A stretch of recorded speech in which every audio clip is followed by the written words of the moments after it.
നിലമ്പൂർ ഉപതെരഞ്ഞെടുപ്പ് കൊട്ടിക്കൊടിയിറങ്ങുകയാണ്. ഈ തിരഞ്ഞെടുപ്പിന് ചുക്കാൻ പിടിച്ച് മുന്നിൽ നിന്ന് നയിച്ച ദേശീയ നേതാവുണ്ട്, കോൺഗ്രസിന്റെ സംഘടനാ ചുമതലയുള്ള general secretary Shri K C. Venugopal. എങ്ങനെയുണ്ട് ഈ തെരഞ്ഞെടുപ്പ് അങ്ങ് പൂർത്തിയാകുമ്പോൾ ഗ്രൗണ്ടിലെ ഒരു പൾസ് മനസ്സിലാക്കാൻ പറ്റുമോ? എങ്ങനെയാണ്? തീർച്ചയായിട്ടും UDF കംഫർട്ടബിൾ ആയിട്ട് ജയിക്കും, നല്ല ഭൂരിപക്ഷം ജയിക്കും. ആ ഒരു അന്തരീക്ഷമാണ് നിയോജക മണ്ഡലത്തിലൊട്ടാകെ ബന്ധപ്പെടുമ്പോഴും യാത്ര ചെയ്യുമ്പോഴും എനിക്ക് മനസ്സിലാക്കാൻ സാധിച്ചത്. ഇവിടുത്തെ ആളുകളെ ഏറ്റവും കൂടുതൽ ചർച്ച ചെയ്ത വിഷയങ്ങൾ ഏതൊക്കെയാണ്? ഒരുപാട് വിവാദങ്ങളൊക്കെ വന്നുപോയി. പക്ഷേ ഈ പെൻഷൻ അടക്കമുള്ള വിഷയങ്ങളിൽ കെ.സി. പറഞ്ഞ നിലപാടുകളുണ്ട്. അതോടൊപ്പം തന്നെ ഈ വന്യമൃഗശല്യം അടക്കമുള്ള പ്രശ്നങ്ങളുണ്ട്. അതിൽ ഏത് വിഷയമായിരിക്കും ഏറ്റവും കൂടുതൽ ഇമ്പാക്ട് ഉണ്ടാകും? ജനങ്ങളെ ബാധിക്കുന്ന ഏറ്റവും വലിയ പ്രശ്നം വന്യമൃഗം.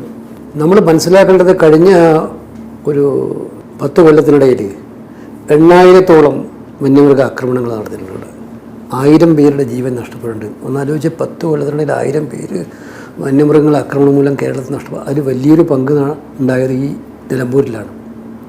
ഈ കഴിഞ്ഞ 5 കൊല്ലത്തെ മാത്രം 38,843 അങ്ങനെയാണ് കണക്ക്. സർക്കാരിൻ്റെ വനം വകുപ്പിൻ്റെ കണക്കാണ് വന്യമൃഗ ആക്രമണം ഉണ്ടായത്. ഈ വന്യമൃഗ ആക്രമണം ഉണ്ടാകുമ്പോൾ ഒരാക്രമണം കഴിഞ്ഞ് അടുത്ത ആക്രമണം വരുന്നവരെ കാത്തിരുന്ന് അനുശോചനം പറയുകയല്ലാതെ സംസ്ഥാന ഗവൺമെൻറ് ഒരു പ്രോആക്റ്റീവ് നടപടി എടുത്തില്ല. അതല്ലല്ലോ ജനം പ്രതീക്ഷിക്കുന്നത്. ഇത് കാട്ടിൽ വെച്ചല്ല അവർ ആളുകളെ കൊല്ലുന്നത്, നാട്ടിലിറങ്ങി വന്ന് ആളുകളെ കൊല്ലുമായിരുന്നു. അപ്പോൾ അങ്ങനെയുള്ള ഒരു സാഹചര്യം ഉണ്ടാകുമ്പോൾ അത് തടയാനായിട്ടുള്ള ഫലപ്രദമായിട്ടുള്ള ആധുനികമായിട്ടുള്ള കാലഘട്ടത്തിലുള്ള എത്രയോ ശാസ്ത്രീയ മാർഗങ്ങളുണ്ട്. അതുമായി ബന്ധപ്പെട്ടൊരു പഠനങ്ങൾ നടത്താനോ അതുമായി ബന്ധപ്പെട്ട് മുന്നോട്ട് പോകാൻ എന്ത് നടപടിയാണ് ഈ സർക്കാർ എടുത്തത്? ഞങ്ങൾക്കൊന്നും ചെയ്യാനില്ല, എല്ലാം കേന്ദ്രം ചെയ്യേണ്ടതാണ്. പറയുന്നതാണ് മനുഷ്യജീവന്റെ കാര്യം വരുമ്പോൾ ആ നിസ്സഹായ അവസ്ഥയാണ് ഒരു സർക്കാർ ചെയ്യേണ്ടത്. അങ്ങനെയല്ലല്ലോ ചെയ്യേണ്ടത്. ഏത് മാർഗം ഉപയോഗിച്ചുകൊണ്ടും, ഇപ്പം മരണമുണ്ടായാൽ ഏത് മാർഗം ഉപയോഗിച്ചുകൊണ്ടും അത് ആവർത്തിക്കാതിരിക്കാനുള്ള നടപടിയല്ലേ സ്റ്റേറ്റ് ഗവൺമെൻറ് ഉത്തരവാദിത്വമല്ലേ അത് സർക്കാർ കേന്ദ്ര സർക്കാരിൻ്റെ തലയിലിടുകയാണ് വേണ്ടത്. കേന്ദ്ര സർക്കാരിനെ വെല്ലുവിളിക്കണമായിരുന്നു. ഇപ്പോൾ കാട്ടുപന്നി മുഴുവൻ കൃഷി നശിപ്പിക്കുന്നുണ്ട്. പല സ്ഥലങ്ങളിലും കാട്ടുപന്നിയെ കൊല്ലാൻ അധികാരമുണ്ട്. ഇവിടെ തന്നെ ചില പഞ്ചായത്തുകൾ ചെയ്തിട്ടുണ്ട് ധൈര്യമായിട്ട്. സ്റ്റേറ്റ് ഗവൺമെൻറ് എന്തുകൊണ്ടാണ് പഞ്ചായത്തിലേക്ക് ധൈര്യം കൊടുത്തില്ല? കേസ് പോകുമ്പോൾ പറയണം സർക്കാരിന് നിലപാടാണ് ഇതാണ് മനുഷ്യരുടെ ജീവനും മനുഷ്യനും അവസാനം ജീവനോപാധികളും തകർക്കുമ്പോൾ സ്റ്റേറ്റ് സർക്കാരിന് നടപടി എടുക്കേണ്ടി വരും. ഞങ്ങളെല്ലാം കൂടെ നിൽക്കില്ലേ സ്റ്റേറ്റ് ഗവൺമെന്റ് കൂടെ? ഇത് വലിയൊരു ജനകീയ പ്രശ്നമാണ്. അതോടൊപ്പം തന്നെ ഈ അൻവറൊക്കെ അങ്ങനെ ഇമ്പാക്ട് ഉണ്ടാക്കുന്ന ഒരു പ്ലെയറായി മാറുമോ? പട്ടാനൂർ ഒന്ന് സംസാരിച്ച് പോയി കഴിഞ്ഞപ്പോൾ പറഞ്ഞത് മാൻ ഓഫ് ദി മാച്ച് ആയിരിക്കും അൻവർ എന്നുള്ളതാണ്. അങ്ങനെ ഒരു മാൻ ഓഫ് ദി മാച്ച് ആകുമോ? ഞാൻ ഇപ്പൊ ഇതിനകത്തുള്ള ഈ തെരഞ്ഞെടുപ്പ് എന്ന് പറയുന്നത് ഇടതുപക്ഷവും UDFും തമ്മിലുള്ള പോരാട്ടമാണ്. LDFും UDFും തമ്മിലുള്ള പോരാട്ടമാണ്. UDFിന് നല്ല മേൽക്കൈ ഉണ്ടാകും.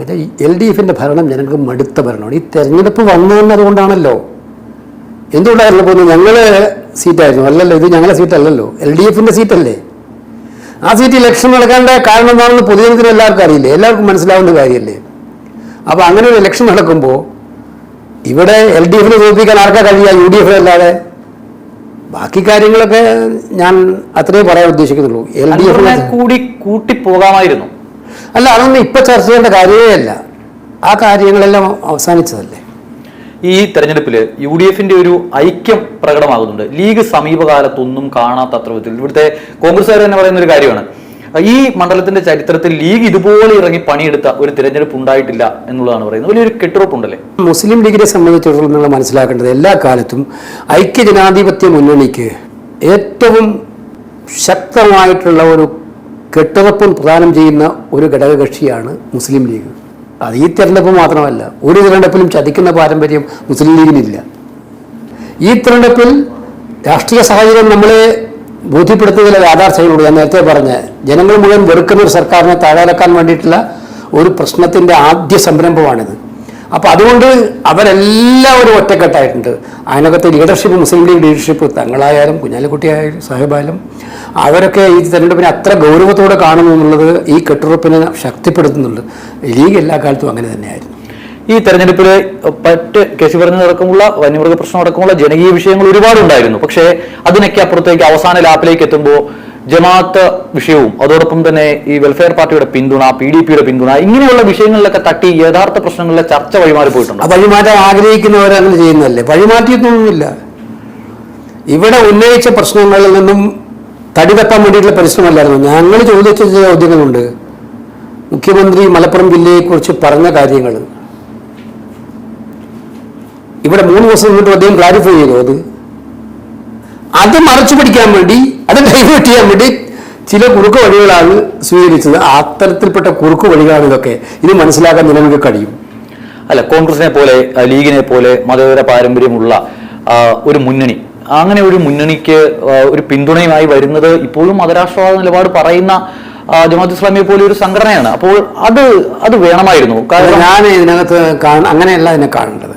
കേരളത്തിലെ സർക്കാരിനെതിരായിട്ടുള്ള ജനവികാരം ശക്തമാണ്.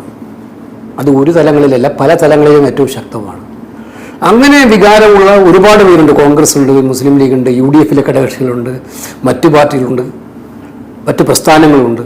അപ്പോൾ അങ്ങനെയുള്ളവർക്കെല്ലാം ഈ സർക്കാരിനെതിരായിട്ട് പ്രതികരിക്കാൻ കിട്ടുന്ന അവസരത്തെ വേണ്ടാന്ന് വെക്കുന്നതിനാണ് അവർ വോട്ട് ചെയ്യുമ്പോൾ നിങ്ങൾ വോട്ട് ചെയ്യണ്ടെന്ന് പറയാൻ അത്ര അഹങ്കാരം കാണിക്കേണ്ട കാര്യം എന്താണ്? ഇതേ ഇപ്പം ഞങ്ങൾക്ക് കിട്ടുന്നു.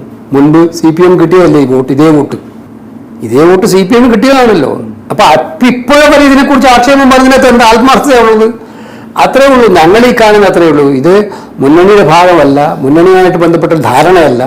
അവർ ഞങ്ങൾ സ്ഥാനാർത്ഥിക്ക് വോട്ട് ചെയ്യുന്നു എന്ന് പറഞ്ഞാൽ വോട്ട് വേണ്ടാന്ന് പറയാൻ ഞങ്ങൾ തീരുമാനിച്ചിട്ടില്ല. ഈ അൻവറുമൊക്കെയായി ബന്ധപ്പെട്ടുണ്ടായ ചർച്ചയിൽ അസോസിയേറ്റഡ് ഘടകകക്ഷി എന്ന് പുതിയൊരു പ്രയോഗം ഉണ്ടായിരുന്നു. അതുപോലെ എന്തെങ്കിലും തരത്തിലുള്ള ചർച്ച ഈ വെൽഫെയർ പാർട്ടിയായിട്ട് നടക്കുന്നുണ്ടോ? എനിക്കറിയില്ല. അങ്ങനെ ഒരു കാര്യവും UDF-ൽ ചർച്ച ചെയ്തതായിട്ടും എനിക്കറിയില്ല. വെറുതെ പറയല്ലേ, ഇതൊക്കെ ശുദ്ധ തട്ടിപ്പ് പറയുന്നത്. ഗോവിന്ദമാഷൊക്കെ നിരന്തരമായിട്ട് ഈ വിഷയം പറഞ്ഞുകൊണ്ടിരിക്കുകയാണ്. വേറെ ഒന്നും പറയാനില്ലാത്തതുകൊണ്ട് ഞാൻ കണ്ടുവന്നു. അദ്ദേഹത്തിന് വേറെ ഒന്നും പറയാനില്ല. 10 വോട്ട് പിടിക്കാനുള്ള മാർഗങ്ങൾ നോക്കൂ സർക്കാരിന്റെ കാര്യം പറഞ്ഞിട്ട്. അത് പറയാനില്ലാതിരിക്കുമ്പം പിന്നെ എന്തെങ്കിലുമൊക്കെ പറയണ്ടേ? പ്രിയങ്ക ഗാന്ധി ദേശീയ നേതൃത്വം നിലപാട് വ്യക്തമാക്കിയില്ല എന്നുള്ളതാണ് ആവർത്തിച്ച് പാർട്ടി സെക്രട്ടറി പറയുന്നത്. ഞാൻ അതിനെക്കുറിച്ചൊന്നും പ്രതികരിക്കുന്നില്ല. കാലത്തൊന്നും വ്യക്തിപരമായിട്ട് ആരും ആക്ഷേപിക്കുന്ന എനിക്ക് ഇഷ്ടമല്ല. ഇപ്പോൾ സമസ്ത അടക്കമുള്ളവർക്ക് ചെറിയ അതൃപ്തി ഉണ്ട് എന്നുള്ള തരത്തിലുള്ള വാർത്തകൾ വന്നു. ഒരു സൈഡിൽ ചില ലേഖനങ്ങളും മറ്റുമൊക്കെ വന്നിട്ടുണ്ട്. അപ്പോൾ ഒരു വിഭാഗം മുസ്ലിം വോട്ടുകളെ അകറ്റാൻ ഈ ജമാഅത്ത് വിവാദം കാരണവും അങ്ങനെ തോന്നലുണ്ടോ? അല്ല, അങ്ങനെ ആവേണ്ട കാര്യമില്ലെന്ന്. അത് കോൺഗ്രസും അവരും ഒരു രാഷ്ട്രീയ ധാരണ ഉണ്ടാക്കിയിട്ട് വോട്ട് വാങ്ങിക്കുന്നതല്ലല്ലോ. അത് എല്ലാവർക്കും മനസ്സിലാവുന്ന കാര്യമാണല്ലോ. ഈ കോൺഗ്രസിലെ യുവ നേതാക്കളുടെ ഭാഗത്തു നിന്നും 2-3 വിഷയങ്ങളിലുണ്ടായ പ്രശ്നങ്ങളുണ്ട്. രാഹുൽ അടക്കമുള്ള ആളുകളുടെ ഭാഗത്തു നിന്നും അൻവറിനെ പോയി കണ്ടതടക്കമുള്ള വിഷയങ്ങളുണ്ട്. ഇങ്ങനെ ഒരു തെരഞ്ഞെടുപ്പ് ഘട്ടത്തിൽ നിൽക്കുമ്പോൾ കുറച്ചുകൂടി ഒന്ന് ഗൗരവത്തിൽ കാര്യങ്ങളെ കാണണം എന്നൊരു വികാരം കോൺഗ്രസിനുള്ളിലുണ്ട്. എത്ര പേര് അത് പുറത്തേക്ക് പറയുന്നുണ്ട് എന്നറിയില്ല. പല നേതാക്കന്മാരോട് സംസാരിക്കുമ്പോൾ അങ്ങനെയുണ്ട്. അവരുടെ ഒരു എടുത്തുചാട്ടമൊക്കെ ചെറിയൊരു പ്രശ്നമായി തെരഞ്ഞെടുപ്പ്. അതൊന്നും ഇവിടെ ചർച്ച ചെയ്യുന്ന കാര്യങ്ങളെ അല്ല. അതൊന്നും നോൺ ഇഷ്യൂ ആണ്. നോൺ ഇഷ്യൂ ആയ കാര്യങ്ങൾ എന്തിനാണ് ഞാൻ അതിന് മറുപടി പറയുന്നത്? അതും പല കോൺഗ്രസിനകത്ത് എല്ലാ കാലത്തും പിന്നെ ഇത്തരം പല ചിന്താഗതിക്കാരുണ്ടാവും, പല ചർച്ചകളുണ്ടാവും. അത് പാർട്ടിക്കകത്ത് സ്വാഭാവികമാണ്. ഞാൻ ചെയ്യുന്നത് തെറ്റാണെന്ന് തോന്നുന്നത് അതല്ല എൻ്റെ സൗന്ദര്യം തന്നെ. ഞാൻ ചെയ്യുന്ന എല്ലാം ശരിയാണെന്ന് പറയുന്ന പിണറായി പാർട്ടിയാണോ ഈ പാർട്ടി? ഞാൻ തെറ്റ് ചെയ്താലും അതിനെക്കുറിച്ച് ചർച്ച ചെയ്യണമെന്ന് പറയും. അതെന്താ തെറ്റ് എന്ന് വെച്ചിട്ട് അവരാരെങ്കിലും വലിയ പാലകം ചെയ്യുന്നവരാണെന്നൊന്നും എനിക്ക് തോന്നിയിട്ടില്ല. എന്തായാലും വലിയ ആവേശം കോൺഗ്രസ് ക്യാമ്പിൽ ഉണ്ട് എന്നുള്ളതാണ് കേസി പങ്കുവയ്ക്കുന്ന വികാരം. ഒരു ലീഡ് പ്രഡിക്റ്റ് ചെയ്യുന്നുണ്ടോ? ഇല്ലില്ല, ഞാൻ എപ്പോഴും പറയാറില്ല. കംഫർട്ടബിൾ മെജോറിറ്റി ഇത്രയേ പറയാറുള്ളൂ. എന്തായാലും പ്രിയങ്ക ഗാന്ധി അടക്കമുള്ളവർ വന്നു പോകുമ്പോൾ ആദ്യഘട്ടത്തിൽ ഉണ്ടായിരുന്നതിനേക്കാൾ ഒരു മേൽക്കൈ ഉണ്ടെന്ന് തോന്നുന്നുണ്ടോ? പ്രത്യേകിച്ചും ഈ ഇവിടെ നോക്കി കാണുമ്പോൾ അതാണ് ഞാൻ പറഞ്ഞു വരുന്നത്. അതായത് ഇവിടെ നമ്മൾ ആദ്യം വന്നിറങ്ങുന്ന സമയത്ത് സ്വരാജിനെ സ്ഥാനാർത്ഥിത്വം പ്രഖ്യാപിച്ചിട്ടില്ല. അതിനുശേഷം സ്വരാജ് വരുന്നു. സ്വരാജ് വന്നു കഴിയുമ്പോൾ ആദ്യം ഉണ്ടായിരുന്ന ഒരു കോൺഫിഡൻസ്. അത് നിങ്ങൾ മാധ്യമങ്ങൾ ഇങ്ങനെ ഒരു സ്ഥാനാർത്ഥിയെ ചുറ്റിപ്പറ്റി നടത്തുന്ന ചില ഇതുകൊണ്ടുണ്ടാകുന്ന ഫീൽഡിലാവുന്നും സ്വരാജ് നല്ല സ്ഥാനാർത്ഥിയല്ലേ? അല്ല, സ്ഥാനാർത്ഥിയെ കുറിച്ച് മോശം പറയാൻ ഞാൻ എന്താ CPM ആണ്? അതൊന്നും പറയാൻ ഞങ്ങൾ ഉദ്ദേശിക്കുന്നില്ല. സ്ഥാനാർത്ഥികൾ ഇവിടെ മത്സരിക്കുന്ന ഏത് സ്ഥാനാർത്ഥിയെക്കുറിച്ചും മോശം പറയാനല്ലോ ഞങ്ങൾ നിൽക്കുന്നത്. ഞങ്ങളങ്ങനെ പറഞ്ഞിട്ടില്ലല്ലോ. കാര്യം ഇത്രയേ ഉള്ളൂ. ജനങ്ങൾക്ക് വിലയിരുത്താൻ അറിയാം. അവർ കഴിഞ്ഞ കുറേ വർഷങ്ങളായിട്ട് അവരുടെ മുന്നിൽ ട്രാക്ക് റെക്കോർഡ് ഉണ്ട് ഓരോ സ്ഥാനാർത്ഥിയെ ആയി വന്നിരിക്കുന്ന ആളുകളെ കുറിച്ചിട്ടും. അത് വിലയിരുത്തുവർ. അതുകൊണ്ടൊന്നും ഞങ്ങൾക്ക് അതിനെക്കുറിച്ച് ആശങ്കയേ ഇല്ല. ആ സ്ഥാനാർത്ഥി വന്നുകൊണ്ട് എന്തെങ്കിലും കുഴപ്പമാവോ പ്രശ്നം ഉണ്ടാവോ അങ്ങനെ ഒരു ആശങ്കയുമില്ല. ഞങ്ങൾ വ്യക്തമായിട്ടുള്ള ആത്മവിശ്വാസമാണ്. വലിയ ആത്മവിശ്വാസം പ്രകടിപ്പിക്കുകയാണ് KC വേണുഗോപാൽ. കംഫർട്ടബിൾ മജോറിറ്റി എന്ന് മാത്രമാണ് പറഞ്ഞു വെക്കുന്നത്. അൻവർ അടക്കമുള്ള വിഷയങ്ങളൊന്നും തിരിച്ചടിയാകില്ല. ജമാഅത്ത് വിവാദമൊന്നും ഒരു വിധത്തിലും UDF-ന്റെ ലീഡിനെ ബാധിക്കില്ല എന്ന ആത്മവിശ്വാസമാണ് KC പങ്കുവയ്ക്കുന്നത്. നന്ദി. Thank you.